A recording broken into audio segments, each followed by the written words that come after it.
All right. Good day, everyone. It's CJ, and we are live. I want to welcome everyone to another edition of Rogue 420. And I'm very excited about today's guest. Now, today's guests are two industry leaders when it comes to hemp, and obviously with the recent legislation, all the great things that are happening in regards to hemp. This is perfect timing for this interview. So let's jump right into it. So welcome, Brandon and Jessica, with their hemp economic tour. So welcome, you guys. Hi, thank you for having us. Yes, thank you. Yeah, absolutely. So I want to jump right into it because there's lots of information to share in regards to exciting things that are happening. Brandon, your company is Blue Circle Development. So why don't you share a little bit more about your company, please? Cool. We're a small, kind of investment and holding firm in Colorado within hemp. We, invested in some genetics. We invested in farming for the last couple of years. We invested in some, retail distribution of hemp. And so we're coming to Indiana right now to, share a little bit of our experiences and knowledge with our community and the people that from here, and work with Jessica from India, as I got started in Indiana a few years ago when the Farm Bill came about. That's awesome. Thank you for sharing that. And then also, Jessica, you do a lot with your organization. Why don't you share about your work and what you do to help grow awareness and advocacy for hemp in Indiana? Sure, thank you. Yeah, so I'm executive director of Indiana Hemp Industries Association. We are a nonprofit trade organization that is a state chapter of the HIA. Although we're a state chapter, we're very autonomous in everything we do.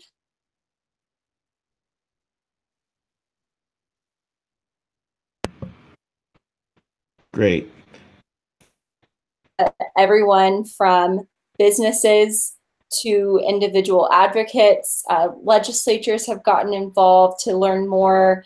We cover a lot of ground here in Indiana, but part of what we do is we bring education to Hoosiers about hemp, and we promote products that are quality and up to standard. This is an exciting thing. We just recently were able to expand with two of our sister organizations. So INHIA can be considered the education, advocacy, grassroots, and promotional arm. And our other two sister organizations one is the Midwest Hemp Council, and that is everything policy in regards to industrial hemp in Indiana.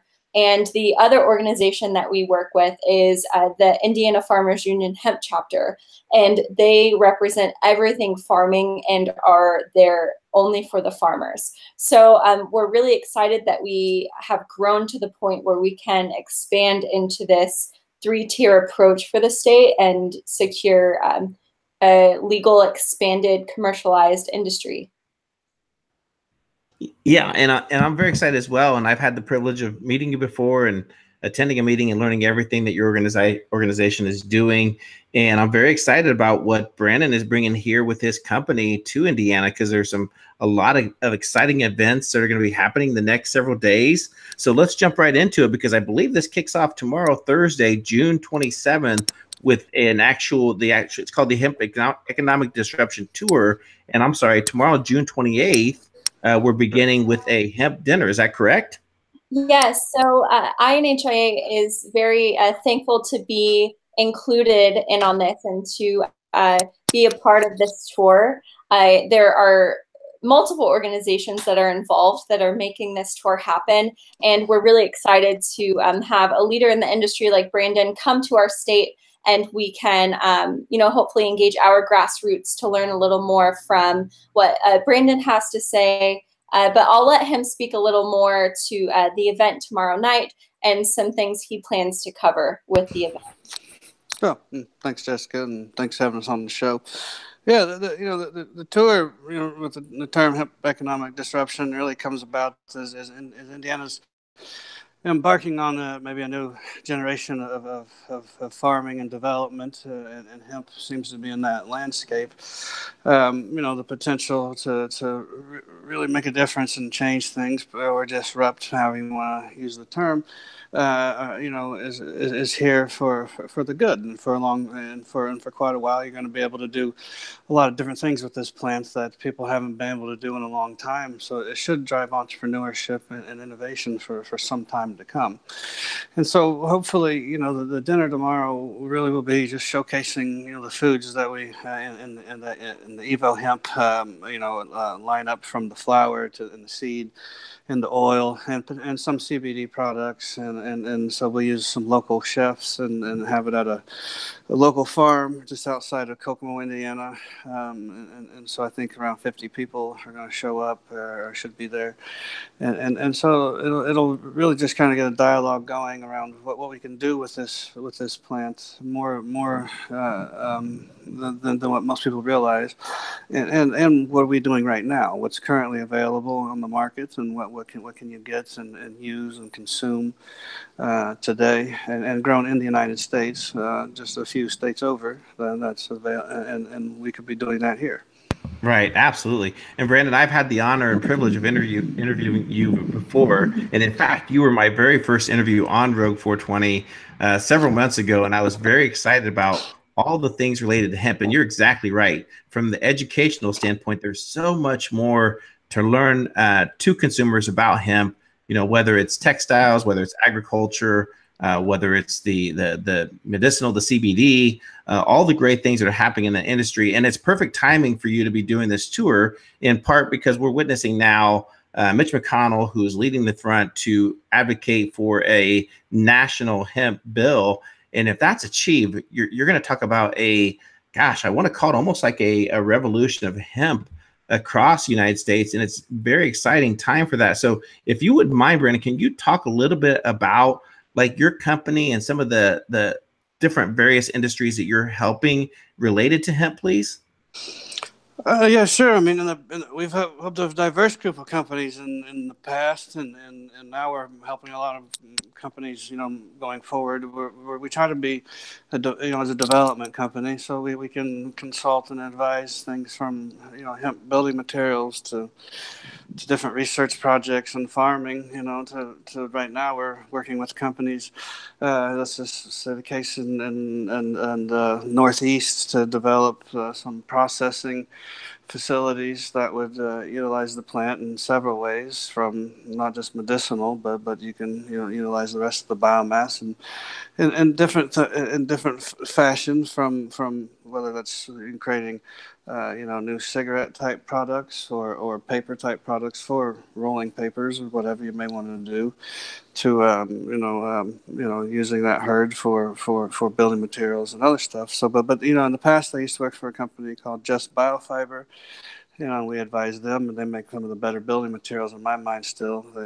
With getting past international building code and earthquake resistance and these type of things. So I would always tell people, advise to look into those if they're trying to build with something. But currently, with the bill coming forward, most people are looking at medicinal side of hemp, to be honest with you, and looking at the economics that are driven behind that. And so a lot of people are looking at how to get into the genetics and the development and processing for these type of applications. Absolutely. So tomorrow night's dinner, as it relates to hemp infused products and so forth, is so it's going to be a fun dinner. Again, that's at the Thistle Rock Farm. Is that correct? Yes. Okay. So if I want to attend that, how should I get involved? How can I participate for the events? I believe there's a Facebook, and Jessica might be able to address what Facebook is, better than I can. But for a Facebook page and then an Eventbrite, that would allow you to get tickets for the event tomorrow. You do have to sign up for that. You can't just show up, because the chef has to know how many people to cook for before they get there and all that kind of stuff. But there will be events throughout the week, from Bloomington, Indiana on Saturday, and then back to Kokomo on Sunday. in Fort Wayne on Monday, and then ending in Indianapolis on Tuesday. So there will be events covering the state that you can participate in throughout. Yeah, absolutely. And that's exciting. So it looks like on June the 30th, there's going to be a meet and greet in Bloomington, Indiana. So that'll be exciting. So what kind of activities will partake there in Bloomington? There'll be a few vendors and some tastings of different products, especially I know the Evo products, and then some other vendors will be there. Jessica might be able to speak to who they are, and then here will have a presence. And then I know New Belgium Beer will have a presence at some of the events with their new Emperor Ale, which I think is exciting for a lot of people. Yeah, Right. Go ahead, Jessica. We're really excited to have the event at Farm Bloomington Restaurant. And that's part of the exciting way that we could welcome Brandon here to Indiana is INHA has chosen a few venues that we've worked with before that are huge supporters of hemp. So one of those that we coordinated was at Farm Bloomington Restaurant. Chef Daniel Orr is absolutely incredible. He's a wonderful supporter of hemp in Indiana, and we have had, I think, 2 or 3 really successful events there so far, just as INHA not teamed up with anybody. So we thought it would be a wonderful fit. He's a genius at working with hemp foods and incorporating them in a really fun way. So we're very excited to be welcomed back there and to have everybody sit down in a wonderful atmosphere, enjoy a meal, and actually get their hands on some hemp products. It'll be really great. Awesome. Very cool. Very cool. And then it looks like this coming Sunday, I may have skipped one date that's listed on the calendar because I shifted screens a little bit. So why don't you take us through? So after Bloomington, where does the tour head next? Well, Sunday, I think it's July 1st, right? That would be in Kokomo, Indiana at the 325 North Main Street on the 3rd floor of the building. There's a ballroom there that's been, kind of remodeled. It's an old independent order of Oddfellows, I think they were called. Pretty cool space, and so we'll have several vendors there again, and very similar to the Bloomington event, but not at a bar or not at a restaurant. Just be at a kind of private venue. Sure. But we'll have so we'll have educational booths and product samplings and.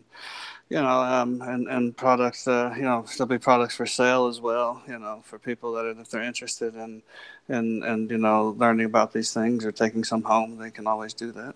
Yeah, I really like how you're taking it throughout the state. So Southern Indiana, the northern part, and it looks like you're going to hit the Northeast corridor on July the 2nd in Fort Wayne. Is that correct? Yes. At, what was it called? Three Rivers Brewery, I believe. Yes. Awesome. That's great. And then it looks like you'll be back here in Indianapolis. And I believe, Jessica, that's one of the events where I met you at I can't remember. Yeah. What's the name of the brewery there that's on the? It's Centerpoint Brewing Company. That is yet again another venue that has done events for INHIA that we have organized ourselves. So we're really excited to be welcomed back and to be amongst friends who are there to educate the public. Centerpoint Brewing Company is absolutely fantastic. Even if it's not for a hemp event, I encourage anyone to stop by and enjoy some of their brews. They're really incredible.